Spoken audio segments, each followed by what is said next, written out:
Bismillahirrahmanirrahim. Assalamualaikum warahmatullahi wabarakatuh. Alhamdulillah, hamdan wa syukurillah. Allahumma sholli ala rasulillah amma ba'd.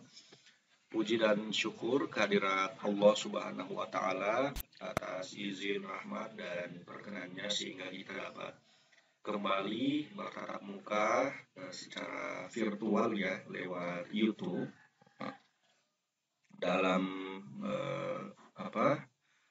dalam rangka mendiskusikan tema terkait dengan etika profesi tenaga kependidikan. Teman-teman sekalian, tema ini adalah tema mata kuliah yang saya sampaikan dalam mata kuliah di program studi manajemen pendidikan Islam, yaitu mata kuliah etika profesi tenaga kependidikan. Jadi sebenarnya secara spesifik mata kuliah ini adalah mata kuliah program studi ya, mata kuliah program studi MPI. Akan tetapi muatan materi di dalam mata kuliah ini saya kira penting untuk disimak oleh kita bersama, khususnya bagi mahasiswa di dalam program studi apapun ya, dan di perguruan tinggi manapun, entah itu di perguruan tinggi umum atau perguruan tinggi di bawah naungan PT KIN atau Kementerian Agama. Itu saya kira penting untuk menyimak ya, karena muatan materi yang nantinya akan saya sampaikan dalam tema ini itu terkait dengan langkah-langkah atau poin-poin penting yang harus kita lakukan agar supaya aktivitas yang kita lakukan itu bisa bisa menarik ya, atau bisa menjadikan aktivitas yang sangat positif, atau kemudian apa yang bisa kita praktekkan setelah kita menyimak video ini, setelah teman-teman menyimak video ini, itu ketika kemudian teman-teman praktekkan, itu bisa membuka ruang atau bisa membuka kesempatan bagi teman-teman untuk mendapatkan pekerjaan maupun penghargaan dari pihak-pihak terkait ketika teman-teman mempraktikkan apa yang saya sampaikan di dalam materi ini. Jadi materi ini bukan hanya patut disimak oleh mahasiswa program studi MPI, tapi mahasiswa manapun itu saya kira mungkin bisa meluangkan waktu untuk menyimak materi saya ini, karena materi saya ini saya kira sangat penting. Dan bagi mahasiswa yang saat ini sedang menjalankan perkuliahan, ketika kita menyimak ini dan kemudian mempraktekannya, insya Allah nanti perkuliahannya akan berjalan dengan baik, dan dalam proses menjalankan aktivitas dia senantiasa mendapatkan banyak kemudahan karena apa yang dia lakukan setelah menyimak video saya ini ataupun menerapkan apa yang kemudian saya sampaikan di dalam video ini. Baik, mari kita langsung simak saja video. Teman-teman sekalian, berbicara tentang etika profesi, sebelum kita membahas terkait dengan etika profesi lebih spesifik, pertama mari kita mendiskusikan terlebih dahulu terkait dengan etika. Jadi banyak sekali pengertian tentang etika itu yang bisa kita lihat di berbagai literatur, baik itu dari buku, jurnal maupun dari internet. Itu saya kira adalah sangat banyak ya terkait dengan etika ini. Nah, yang pada prinsipnya inti dari etika itu terkait dengan filsafat moral. Nah, filsafat moral ini banyak sekali yang tokoh-tokoh yang mendiskusikan tentang moral ya, misalnya di antaranya itu ada Immanuel Kant, itu ada termasuk juga Kohlberg gitu ya, Lawrence Kohlberg, itu nanti akan kita diskusikan, itu yang juga mendiskusikan tentang langkah-langkah atau tingkatan-tingkatan moral yang pada intinya itu etika itu ilmu yang menentukan filsafat moral itu, yaitu terkait dengan filsafat moral, yaitu ilmu yang menentukan baik buruknya sikap dan tingkah laku manusia, gitu ya. Jadi inti dari filsafat moral itu, atau ilmu yang terkait dengan etika itu pada prinsipnya itu menentukan itu baik buruknya sikap dan tingkah laku manusia. Nanti akan kita diskusikan itu baik manusia itu dapat ditentukan sebagai manusia yang baik atau yang buruk itu dapat dilihat dari kriteria yang seperti apa. Nanti akan kita diskusikan.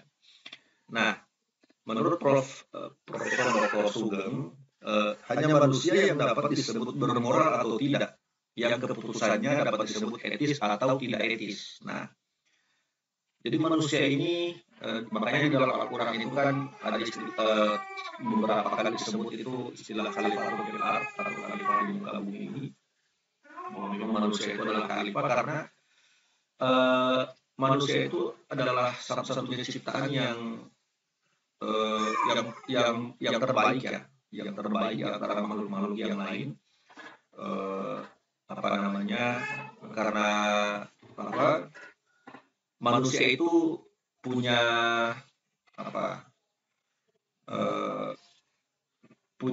keputusan ya, atau punya wewenang untuk bertindak seperti itu secara etis atau tidak etis. Nah, jadi bermoral atau tidaknya manusia itu hanya manusia yang bisa disebut sebagai bermoral atau tidak. Kalau hewan kan tidak kan. Kita tidak bisa melabelkan moralitas kepada hewan karena naluriah yang ada pada hewan itu tidak seperti yang ada pada manusia, atau hewan itu diciptakan tidak seperti manusia yang bisa dilabel sebagai makhluk yang etis atau tidak etis, atau bermoral atau tidak bermoral. Jadi hanya manusia yang dapat disebut sebagai makhluk yang etis atau tidak etis, seperti itu. Nah, yang berikut, ketika kita berbicara tentang norma etika, maka kita tidak akan pernah terlepas dari yang namanya nilai, kan? Nah, nilai adalah suatu sifat atau kualitas dari sesuatu, baik benda maupun manusia. Sifat atau kualitas itulah yang membuat manusia itu berharga. Nah, jadi teman-teman sekalian, jadi nilai ini kemudian kalau kaitannya dengan etika profesi, nilai ini dia yang kemudian menjadi penuntun, menjadi pengarah dalam kehidupan manusia kaitannya dengan etika profesi. Jadi sistem nilai yang terdapat di dalam lingkungan maupun dalam manusia itu sendiri itu kemudian yang menjadi penuntun, gitu kan? Makanya kenapa kemudian manusia itu dihormati, kenapa kemudian manusia itu dipuji, kenapa kemudian manusia itu dijadikan sebagai teladan misalnya, atau dijadikan sebagai tokoh panutan, karena dia memiliki nilai, memiliki sistem nilai, baik itu secara individu maupun secara sosial, itu dia punya nilai. Contoh yang paling konkret itu saya kira Rasulullah SAW ya, Nabi Muhammad itu beliau itu tidak kaya gitu ya, bahkan beliau itu sangat sederhana, tetapi beliau itu sangat dikagumi bahkan sampai saat ini gitu ya, oleh umat Islam khususnya ya, bahkan oleh salah satu tokoh yang non Islam, ilmuwan ya, Michael Hart, itu menobatkan Nabi Muhammad sebagai tokoh pertama yang paling berpengaruh di dunia. Dia menobatkan Nabi Muhammad itu, dia menempatkan Nabi Muhammad itu sebagai tokoh di urutan pertama, sebagai tokoh yang paling berpengaruh di dunia gitu, sepanjang masa. Nah, karena kenapa demikian? Karena salah satunya beliau itu memiliki nilai yang sampai saat ini tidak hilang gitu, tidak pudar. Nah, itulah yang membuat manusia berharga karena nilainya gitu. Nah, ini juga terkait dengan etika profesi. Di dalam aktivitas kita sebagai mahasiswa, misalnya profesi kita sebagai mahasiswa, yang menjadikan kita mahasiswa yang baik atau tidak itu tergantung dari nilai yang kita bawa dan nilai-nilai yang ada pada diri kita gitu. Nah, jadi mendiskusikan tentang nilai ini yang paling penting sebenarnya di dalam kaitannya dengan etika profesi seperti itu ya. apakah status kita sebagai mahasiswa itu memiliki nilai atau tidak.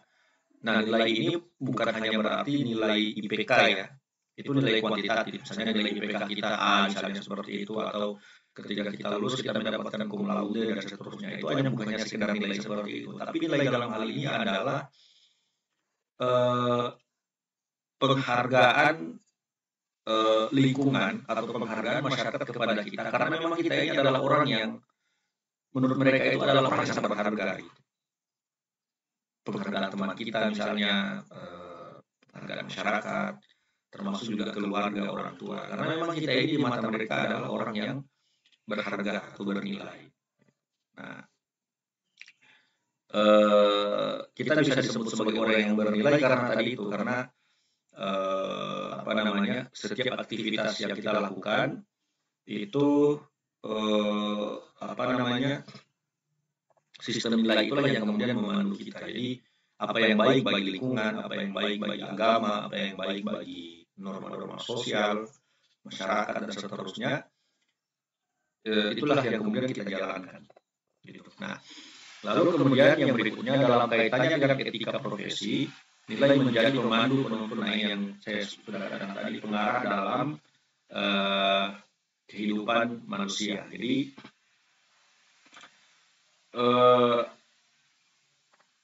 selain dia punya pengalaman dalam pekerjaannya, yang tadi saya sampaikan itu, nilai itu sangat menentukan apakah kita itu menjadi manusia yang berkualitas atau tidak. Makanya dimanapun tempat kita berada, gitu kan, atau ketika kita ingin melamar satu pekerjaan misalnya, kalau kita sudah lulus, atau bahkan kalaupun kita belum lulus, kita ingin mencari pekerjaan atau melamar satu pekerjaan, tentu yang pertama menjadi bahan pertimbangan oleh bos misalkan, atau oleh panitia penerimaan SDM misalnya di dalam suatu organisasi, itu tentu nilai apa yang bisa kita bawa di dalam satu organisasi itu, atau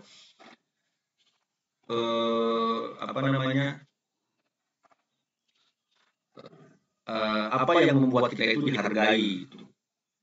Jadi kalau kita ingin melamar satu pekerjaan, biasanya akan ditanya apa yang membuat kamu itu dihargai, gitu kan?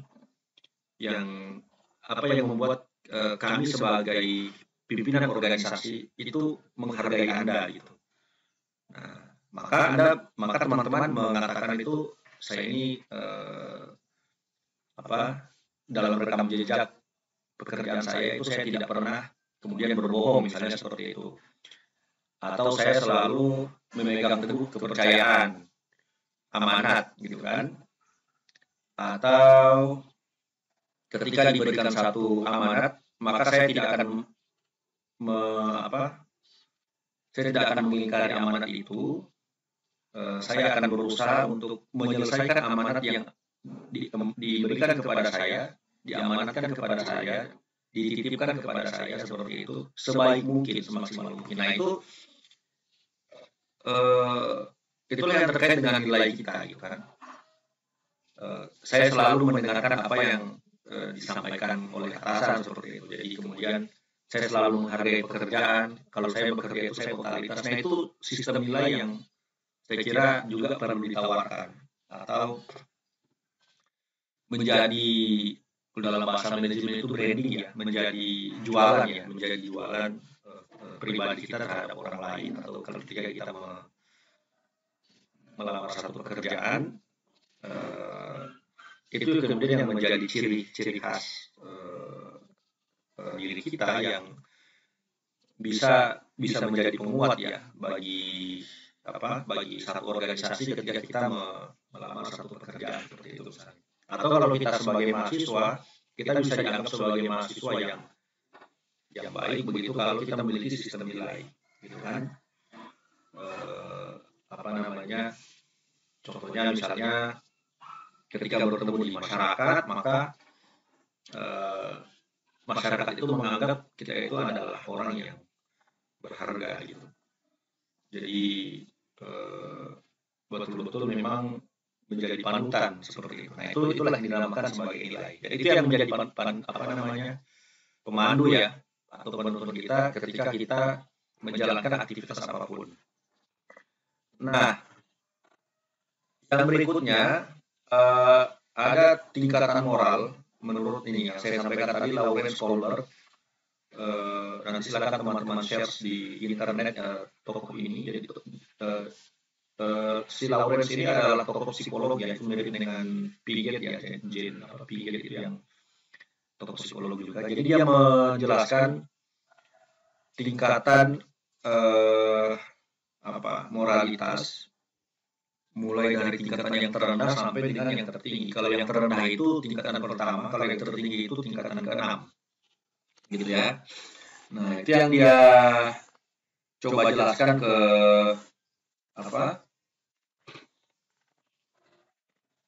kita ya, terkait dengan tingkatan moralitas. Nah, tingkatan moralitas yang pertama ini, teman-teman sekalian, itu dinamakan sebagai moralitas heteronomous. Nah, jadi moralitas ini adalah moralitas yang orang itu dia akan berperilaku moral kalau dia dipaksa gitu ya. Jadi pada hakikatnya orang ini tidak bermoral, tapi karena aturan yang memaksa dia supaya harus bermoral, maka terpaksa dia harus bermoral gitu. Nah, jadi ini yang tingkatan pertama. Jadi orang ini dia bermoral karena dipaksa oleh aturan. Jadi misalnya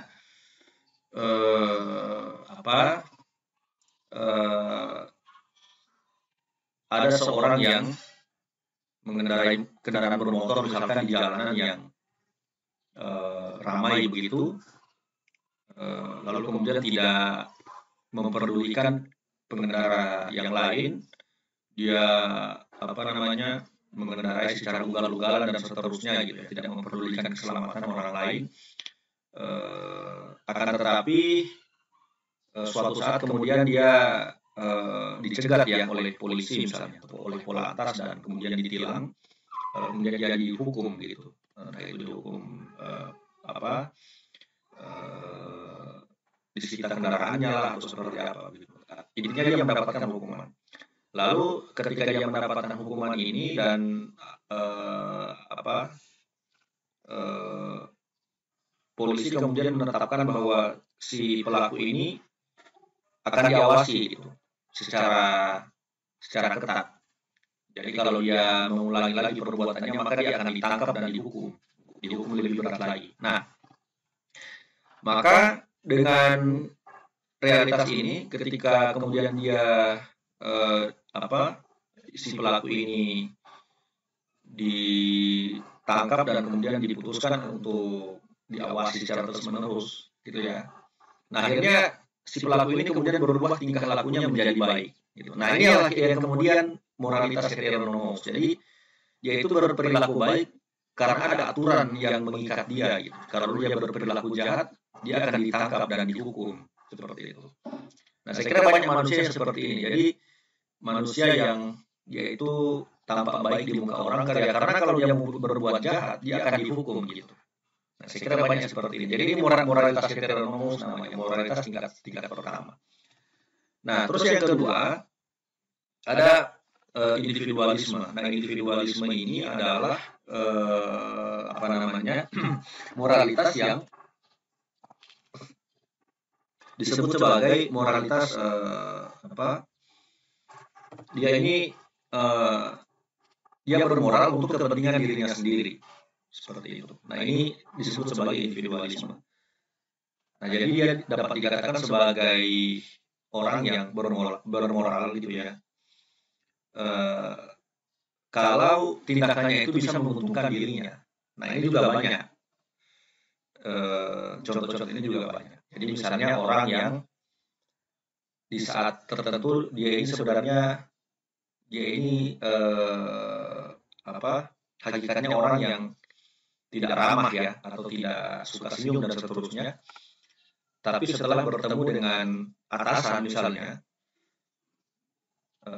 dia kemudian memasang muka menarik mungkin, tersenyum seramah mungkin gitu ya, untuk menyenangkan hati atasan supaya atasan itu senang kepada dia dan memberikan penghargaan kepada dia. Nah, ini juga yang dikatakan sebagai moralitas individualisme. Artinya orang itu bermoral karena tindakannya itu bisa menguntungkan dirinya, gitu. Bisa memberikan kepentingan yang baik kepada dirinya. Gitu. Nah, ini yang banyak sekali dilakukan oleh orang.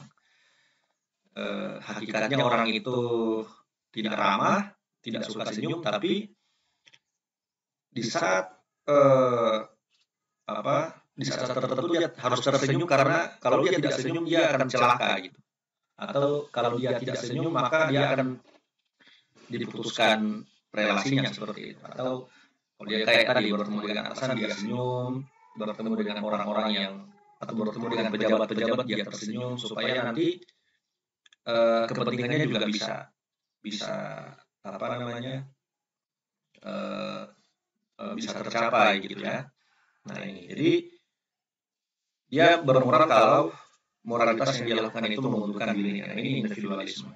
Nah ini tingkatan kedua. Nah tingkatan ketiga saling mengharapkan dan saling berhubungan interpersonal. Nah ini yang ketiga ini agak lebih baik ya, agak lebih tinggi karena ini sudah mengarah kepada saling percaya gitu. Nah jadi misalnya kita hidup bertetangga dengan orang yang berbeda, maka apa namanya walaupun dia berbeda dengan kita, tapi kita sudah saling percaya dengan dia seperti itu ya, sudah berhubungan akrab dengan dia dan karena kita sudah berhubungan akrab maka sudah terbangunlah prinsip-prinsip moral di sana itu. Nah itu yang dinamakan saling mengharapkan dan saling berhubungan interpersonal. Di saat orang lain itu tidak, tapi ini ada konsekuensinya. Kalau misalkan orang lain atau tetangga kita itu tidak misalnya tidak welcome lagi dengan kita misalnya atau tidak lagi respect terhadap kita, maka kita tidak akan bersikap bermoral lagi kepada dia. Kita tidak akan bersikap ramah lagi atau kita tidak akan bersikap lagi seperti biasa seperti itu terhadap tetangga kita. Itu ya. Nah, terus yang keempat ada yang namanya tingkat sistem sosial dan suara hati. Nah, ini maksudnya di sini adalah tingkatan ini sudah lebih baik lagi karena dia sudah mengutamakan suara hati ya atau sistem sosial. Jadi misalnya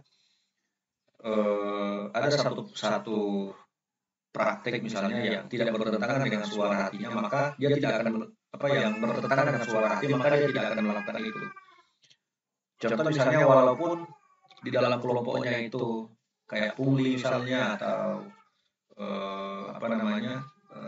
pemberian gratifikasi atau sogok menyogok itu adalah hal yang lumrah, tapi itu bertentangan dengan suara hati, maka dia akan menolak itu. Gitu. Nah, karena itu tindakan yang tidak bermoral. Nah, lalu yang kelima adalah hubungan sosial dan hak-hak individu. Nah, hubungan sosial dan hak individu ini lebih mengutamakan kepentingan sosial gitu ya, dan dia mengakui bahwa masing-masing manusia itu memiliki hak yang sama gitu.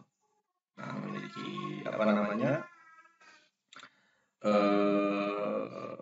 walaupun mereka berbeda-beda tetapi punya hak yang sama. Nah, ini namanya hubungan sosial. Jadi yang dia mengutamakan kepentingan sosial daripada kepentingan individu.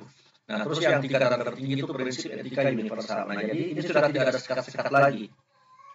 Nah, jadi yang namanya di dalam tingkatan ke-6 ini yang namanya moralitas itu adalah sesuatu yang universal, artinya bukan lagi milik pribadi tetapi milik bersama gitu. Jadi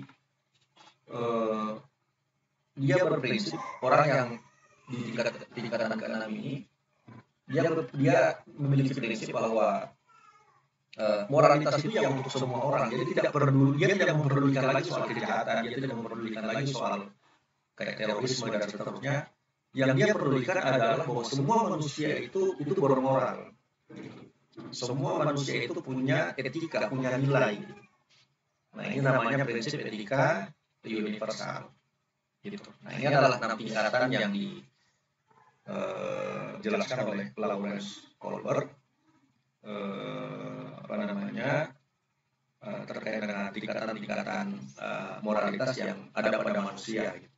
Jadi masing-masing manusia itu pada hakikatnya memiliki tingkatan-tingkatan tersendiri di dalam menerapkan moralitas. Di dalam pekerjaannya ada manusia yang, kalau misalkan orang yang di dalam pekerjaannya itu mengutamakan misalnya kepentingan pribadi, jadi misalnya dia bekerja untuk kepentingan pribadi gitu. Nah, maka dia masuk pada moralitas nomor 2 ini, individualisme. Tapi kalau dia ini sebenarnya hakikatnya orang yang tidak bermoral, tapi dia tidak menunjukkan kejahatan misalkan, atau tidak menunjukkan penyimpangan dalam pekerjaan, ya karena ada aturan atau ada hukum yang mengikatnya, atau mungkin dia merasa belum saatnya dia melakukan penyimpangan. Misalkan koruptor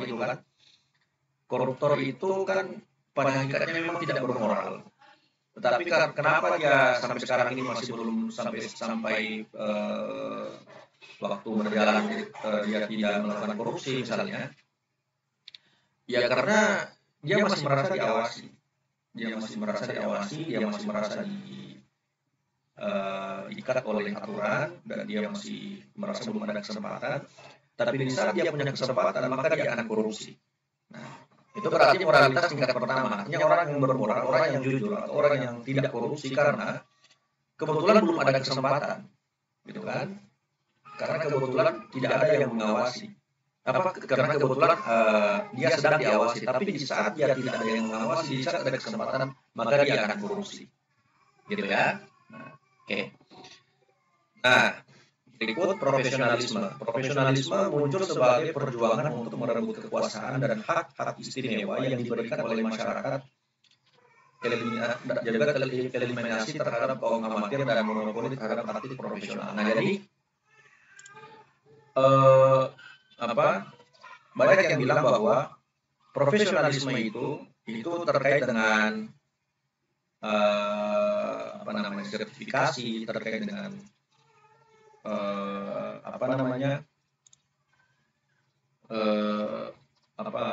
penganugerahan atau apa istilahnya itu, ya pelegalan oleh pihak-pihak tertentu, misalkan pemerintah misalnya, atau organisasi profesi dan seterusnya, kepada individu bahwa dia itu layak menyandang sebagai seorang profesional. Maka ada istilah gelar profesor itu kan berarti dia profesional di bidangnya, gitu kan, ahli. Artinya profesional itu adalah ahli di bidangnya. Nah, akan tetapi menurut Profesor Sugeng, profesionalisme ini sebenarnya pada hakikatnya adalah untuk merebut kekuasaan dan hak istimewa yang diberikan oleh masyarakat. Misalnya begini, ada kelompok masyarakat yang mempercayakan, atau ada kelompok masyarakat yang meyakini, gitu ya, seseorang tertentu bahwa orang itu memiliki keahlian yang lebih, gitu. Atau contoh misalnya ada kelompok masyarakat yang mengkultuskan atau menganggap bahwa seorang tertentu adalah ahli agama, misalnya seperti itu. Nah, akan tetapi yang dianggap sebagai ahli agama itu tidak benar-benar ahli agama. Dia hanya memiliki kemampuan berretorika, memiliki kemampuan orasi, seperti itu, yang memiliki kemampuan menyampaikan, tetapi dia tidak benar-benar ahli agama. Nah, ada kelompok masyarakat yang seperti itu. Nah, maka profesionalisme ini adalah untuk merebut hak-hak seperti itu. Jadi pelabelan seperti itu, gitu. Jadi orang yang profesional itu adalah orang yang meluruskan persepsi masyarakat yang kebetulan memberikan gelar profesional kepada ustadz yang notabene tidak profesional, kepada orang yang notabene tidak profesional, ahli agama yang notabene tidak ahli agama. Nah, tetapi herannya justru kebanyakan masyarakat tidak lebih mempercayai orang ahli agama orang yang mengklaim sebagai ahli agama padahal tidak tahu agama itu, ketimbang yang memang betul-betul ahli agama. Contoh misalnya Profesor Quraisy Shihab, misalnya, itu benar-benar ahli agama. Dari beliau itu belajar agama itu memang dari awal sampai dengan yang tertinggi sampai mendapatkan gelar profesor di bidang tafsir Al-Quran di Mesir. Tetapi banyak juga masyarakat yang tidak mempercayai beliau, bahkan tidak meyakini keahlian beliau gitu ya, dan lebih memilih mempercayai orang-orang yang mengklaim diri sebagai ahli agama padahal bukan ahli agama. Banyak orang seperti itu. Nah, jadi profesionalisme itu hakikatnya seperti itu. Jadi untuk merebut legitimasi yang salah gitu kan, yang legitimasi yang salah oleh sebagian masyarakat ya, eliminasi terhadap kaum amatir. Sebenarnya mereka itu kaum amatir yang mengklaim diri sebagai profesional dan monopoli terhadap praktik profesional itu tadi. Jadi memonopoli terhadap keahlian ustadz seperti itu, tapi sebenarnya mereka bukan ustadz gitu. Nah, maka orang yang profesional itu tugasnya untuk meluruskan itu. Nah, kita beralih ke profesi kependidikan. Profesi kependidikan itu ada dua, itu ada guru dan tenaga kependidikan. Nah, kalau guru itu dia dapat dikatakan sebagai profesional kalau memiliki 4 kompetensi ini. Jadi ada kepribadian, ada pedagogik, ada sosial, ada profesional. Kalau tenaga kependidikan, dia dapat dikatakan sebagai tenaga kependidikan yang baik kalau dia memiliki pendidikan formal. Makanya kan di perekrutan itu pendidikan formal itu menjadi syarat penting ya. Lalu kemudian sertifikasi profesi juga dia memiliki pengalaman. Nah, ini pengalaman ini yang saya kira penting ya. Termasuk guru juga pengalaman itu saya kira penting. Nah, jadi kepribadian ini bagaimana guru itu menjadi teladan gitu kan, tampilannya, cara berpakaiannya dan seterusnya. Lalu pedagogik ini kemampuannya untuk menguasai kelas. Dan sosial ini ada kemampuan guru dalam berhubungan baik dengan masyarakat. Nah, kalau profesional ini itu kemampuan guru dalam menjalankan aktivitasnya, misalnya menyusun RPP, lalu kemudian membuat tulisan atau melakukan riset, itu juga termasuk di dalam kompetensi profesional ini. Nah, kalau tenaga kependidikan tadi itu saya sampaikan ada pendidikan formal, lalu kemudian ada sertifikasi profesi, lalu memiliki pengalaman. Nah, pengalaman ini juga penting bagi tenaga kependidikan gitu ya. Pekerjaan yang dilakukan itu supaya bisa menjadi baik ketika dia memiliki pengalaman yang baik seperti itu. Nah, jadi penting bagi kita teman-teman sekalian untuk memahami profesi ya. Profesi bukan hanya sebagai keterampilan intelektual semata, tetapi juga di sana ada kemampuan etika, kemampuan etis atau kemampuan atau moralitas manusia gitu. Nah, jadi kalau tadi itu sebagaimana saya sampaikan, kalau sebagai mahasiswa maka dia harus memahami selain sebagai mahasiswa yang kritis secara intelektual ya, tetapi juga dia memahami prinsip-prinsip moral khususnya di tengah-tengah masyarakat gitu ya. Jadi ketika turun di masyarakat, teknisnya itu dia kemudian berbaur di tengah masyarakat gitu ya, merasakan apa yang dirasakan oleh masyarakat, makan bersama mereka, lalu termasuk juga tidur bersama mereka mungkin ya, merasakan apa yang mereka rasakan, lalu kemudian menjadi panutan atau menjadi aktor ya, yang kemudian bisa merubah atau menjadi aktor yang kemudian bisa menjadi panutan bagi masyarakat untuk senantiasa setia bersama masyarakat. Nah, itulah yang saya sebut sebagai tadi itu sistem nilai. Jadi nilai yang dimiliki oleh kita sebagai mahasiswa sehingga kita menjadi berharga gitu. Kalau sebagai alumni sebelum mendapatkan pekerjaan, maka ketika dia membawa nilai-nilai moral sekaligus juga kompetensi profesional di dalam dirinya, maka itu akan membuka jalan bagi dia untuk mendapatkan pekerjaan yang baik. Nah, termasuk apapun profesi kita. Apapun profesi kita itu kalau kita menjalankan dengan baik, dengan prinsip moral yang baik, maka itu pasti kita akan mendapatkan hal-hal yang positif ke depannya. dan itu akan membuka ruang bagi kita untuk mendapatkan barangkali jenjang karir atau rezeki dalam tanda kutip ya, rezeki yang lebih baik lagi di hari-hari ke depan. Oke, baik, saya kira itu teman-teman sekalian. Baik, saya kira itu teman-teman sekalian yang dapat saya sampaikan. Terima kasih atas perhatian yang diberikan dan terima kasih telah menyimak. Insya Allah kita ketemu lagi di video-video berikut. Kalau ada referensi lain barangkali yang bisa disampaikan atau kritik maupun saran maupun komentar silakan dikomentari.